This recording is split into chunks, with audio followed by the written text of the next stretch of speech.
आज एक सवाल आपसे करेंगे कि क्या बाप और बेटी का रिश्ता भी सुरक्षित नहीं है। जिस बेटी को कभी लक्ष्मी तो कभी झांसी की रानी का दर्जा दिया जाता है, वो बेटी जिसको पाने के लिए कभी मंदिर तो कभी मस्जिद पे माथा टेकते हैं, जिसका सपना पूरा करने के लिए बाप दिन रात मेहनत मजदूरी करता है, ना धूप देखता है ना बारिश देखता है, उसी बेटी को मुस्लिम लड़के से प्यार के शक या इंस्टाग्राम पे रील बनाने को लेकर रिश्तेदारों का दबाव।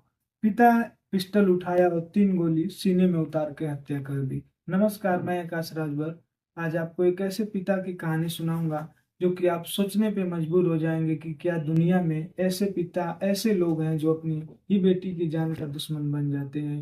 दरअसल ये घटना हरियाणा के गुड़गांव जिले में एक गांव है वजीराबाद। वजीराबाद में दीपक यादव और उनका परिवार रहता था, जिनको एक लड़का और लड़की थी। दीपक यादव प्रॉपर्टी डीलर का काम करते थे। उनको उनकी बिटिया राधिका यादव पढ़ाई करती थी।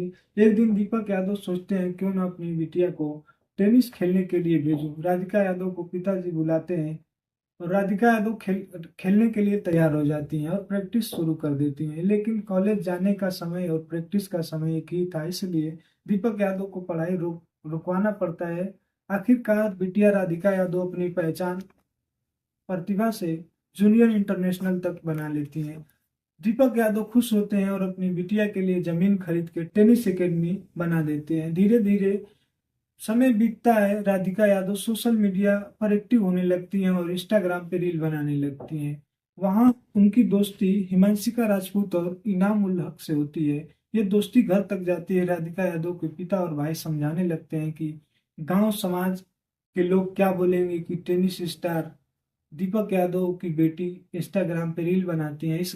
इस बात को लेकर घर में तनाव शुरू हो जाता है। कभी भाई टॉर्चर करता है, कभी माँ मंजू यादव टॉर्चर करती है। इस समस्या को लेकर राधिका डिप्रेशन में जाने लगती है। 10 जुलाई 2025 को एक ऐसा घटना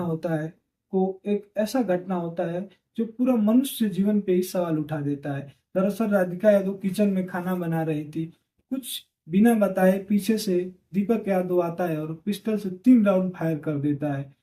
ये आवाज सुन के बगल के घर से राधिका यादव के चाचा कुलदीप यादव किचन में आते हैं। देखते हैं कि राधिका नीचे पड़ी हुई खून से लथपथ गिरी हुई है और दीपक यादव हाथ में पिस्टल लिए खड़े हुए हैं। कुलदीप यादव को कुछ समझ नहीं आ रहा था क्या हुआ, लेकिन जब पिस्टल की गूंज हरियाणा पुलिस तक जाती है तो शव को कब्जे में लेकर पोस्टमार्टम के लिए भेज देती है और दीपक यादव को हिरासत में लेकर पूछताछ करती है आखिर अपनी ही बेटी को गोली मारने की वजह क्या था। इंस्टा पे रील बनाना या इनाम उल हक की दोस्ती। लेकिन अंशिका हिमांशिका राजपूत से पूछताछ होती है। इस दौरान पता चलता है कि इनाम उल हक से राधिका केवल दोस्ती का रिश्ता था, बाकी कुछ नहीं।